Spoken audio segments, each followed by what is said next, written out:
High বন্ধুরা, কেমন আছো? আশা করি সবাই ভালো আছো। আজকে আমি মিষ্টি দই বানাবো বাড়িতেই। আমি এখানে 750 দুধ নিয়েছি। দুধটাকে ফুটিয়ে আমি এখানে 500 করে নেব। 250 দুধটাকে আমি ফুটিয়ে এখানে কমিয়ে দেব, 500 দুধ করে নেব। তো আমি এখানে 2টো এলাচ দিলাম, দিয়ে ভালো করে দুধটাকে ফুটিয়ে আমি এখানে একদম গাঢ় করে নেব। গ্যাসের ফ্লেমটা আমি আস্তে করে এখন বসিয়ে রাখছি। তো এখানে আমি চিনির ক্যারামেল তৈরি করে নেব। তো আমি অল্প জল দিলাম, আর এখানে আমি 200 গ্রাম চিনি অ্যাড করব।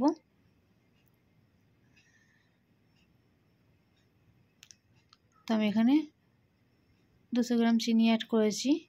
করে ভালো করে আমি এখানে গ্যাসের ফ্লেমটা একটু প্রথমে জোরে দিয়ে আমি চিনিটাকে ফুটিয়ে নেব। তারপরে গ্যাসের ফ্লেমটা আস্তে দিয়ে আমি এখানে ক্যারামেলটা বানিয়ে নেব।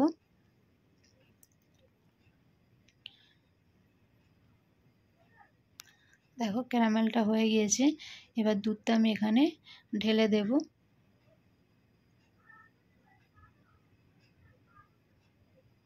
আমি কিন্তু ক্যারামেলটা খুব লাল করব না, হালকা লাল করেই আমি দুধটা অ্যাড করে দেবো। দুধটা কত সুন্দর ফুটে কম হয়ে গিয়েছে দেখো। তো এবার দুধটা আমি অ্যাড করে দেব। এই পর্যায়ে কিন্তু গ্যাসের ফ্লেমটা বন্ধই রেখে দেবে তোমরা। দুধটা এতই ফুটেছে দেখো, বাটিতে পুরো বসে গিয়েছে। গ্যাসের ফ্লেমটা বন্ধ করে আমি এটা একটু নাড়াচাড়া করে তারপর আমি এখানে গ্যাসের ফ্লেমটা অন করব। তো আমি 5 মিনিট পরে গ্যাসের ফ্লেমটা অন করে দিয়েছি। তারপরে ভালো করে ফুটিয়ে এখন আমি 10 মিনিট ফের দুধটাকে একটু জাল করে নেব। আরও দুধটাকে একটু আমি গাঢ় করে নেব। দেখো দুধটা ফুটে অনেকটা কমে গিয়েছে, একদম গাঢ় হয়ে গিয়েছে, প্যানেতে লেগে যাচ্ছে। আর দুধটা কত সুন্দর কালারটা চলে এসছে দেখো। দুধটা দেখেও বোঝা যাচ্ছে কতটা গাঢ় হয়ে গিয়েছে। তো এরকম আমি একটা কাঁচের বাটি নিয়েছি। এখানে আমি 50 গ্রাম মিষ্টি দই নিয়েছি। প্রথম আমি এখানে কম করে অর্ধেকটা দই ঢেলে ভালো করে এরকম ফাটিয়ে নেব চামচের দ্বারায়। তারপরে ফের অর্ধেকটা দিয়ে ফের ফাটিয়ে নেব, যেন দইতে কোনো গুটলে না থাকে। ভালো করে আমি এটা নাড়াচাড়া করে ফেটিয়ে নেব। তারপর আমি দুধটা এখানে অ্যাড করে দিয়েছি। তো একটা আঙুল ডুবিয়ে দেখবে, হাতটা যদি না গরম থাকে ওরকম পর্যায়ে দুধটা তবে অ্যাড করবে। দুধটা খুব গরমও থাকবে না, ঠান্ডাও হবে না, হালকা গরম দুধ দিয়ে এখানে অ্যাড করা হবে। তো আমি এখানে একটা আঙুল দিয়ে দেখছি কতটা দুধটা আমার আঙুলটা সহ্য করতে পারে, সেরকম পর্যায়ে কিন্তু এখানে দুধটা অ্যাড করতে হবে। দেখো একদম হালকা গরম দুধটা অ্যাড করে দিয়েছি আমি। ভালো করে চামচের সাহায্যে নাড়াচাড়া করে তারপর আমি একটা ঢাকনা দিয়ে ঢেকে দেব। তারপরে আমি এরকম একটা তোয়ালে চাপা দিয়ে দেব। ভালো করে কিন্তু কভার করে দিতে হবে যাতে হাওয়া না পাস হয়, তাহলেই কিন্তু দইটা জমবে, নয়তো জমবে না। আর 16 ঘন্টা আমি এরকম রেখে দেব একটা গরম জায়গায়, যে কোনো গরম জায়গায় তোমরা রেখে দিতে পারো। তো আর একটাও আমি তোয়ালে চাপা দিয়ে দিলাম। তোমরা চাইলে কম্বল কাঁথা চাপা দিতে পারো।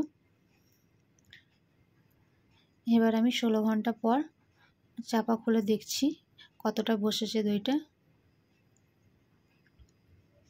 দেখো দইটা পুরোই বসে গিয়েছে। তো এই পর্যায়ে আমি 1 ঘন্টা ফ্রিজে কিন্তু এটা রেখে দেবো সেট হতে। তোমরা যদি ঠান্ডা না খেতে চাও এরকমভাবে পরিবেশন করতে পারো। দই কিন্তু একটু ঠান্ডায় ভালো লাগে। তো আমি এবারে ফ্রিজে রেখে দেবো 1 ঘন্টা। তো এটা পুরোপুরো অপশনাল, তোমরা চাইলে রাখতেও পারো নাও রাখতে পারো।